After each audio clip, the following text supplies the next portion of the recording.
बहुत प्राचीन समय की बात है। प्रजापति कश्यप की दो पत्नियां थीं, कद्रु और विनिता। कद्रु नागों की माता बनी, जबकि विनिता ने दो महान पुत्रों को जन्म दिया, अरुण और गरुड़। भाग्य विनिता के लिए कठोर सिद्ध हुआ। एक शर्त में हार जाने के कारण उन्हें कद्रु और उसके नाग पुत्रों की दासी बनना पड़ा। विनिता की आंखों में अपमान और पीड़ा देखकर गरुड़ का हृदय व्याकुल हो उठा। उन्होंने निश्चय कर लिया कि किसी भी मूल्य पर वे अपनी माता को दासता से मुक्त कराएंगे। गरुड़ ने नागों से पूछा कि उनकी माता की मुक्ति का मूल्य क्या है। नागों ने उपहास करते हुए कहा, यदि तुम देवताओं से अमृत लाकर हमें दे दो, तभी विनिता स्वतंत्र हो सकती है। ये कार्य असंभव सा था। अमृत की रक्षा स्वयं देवता कर रहे थे। इंद्र, अग्नि, वायु और प्रचंड अग्नि चक्रों से घिरा अमृत कलश कोई साधारण प्राणी छू भी नहीं सकता था।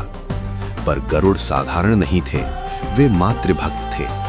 अपनी अपार शक्ति और अद्भुत पराक्रम से गरुड़ ने आकाश को चीर दिया, पर्वतों को हिला दिया और देवताओं की सभी बाधाओं को पार कर अमृत कलश अपने पंजों में उठा लिया।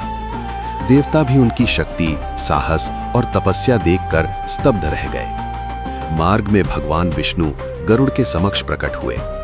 उन्होंने गरुड़ से पूछा कि वे क्या वर चाहते हैं। गरुड़ ने विनम्रता से हाथ जोड़कर कहा कि उन्हें ना तो अमरत्व चाहिए, ना वैभव, बस इतना वर दें कि वे सदा उनके सेवक बने रहें। भगवान विष्णु प्रसन्न हो गए।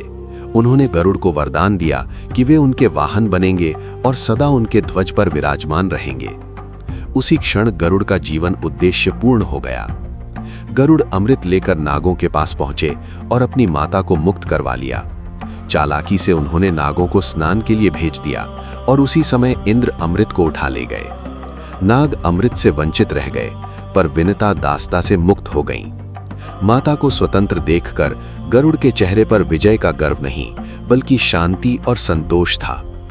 उसी दिन से गरुड़ भगवान विष्णु के वाहन बने, धर्म के रक्षक कहलाए और ये सिद्ध किया कि जब शक्ति भक्ति से जुड़ती है तो वो दिव्यता बन जाती है।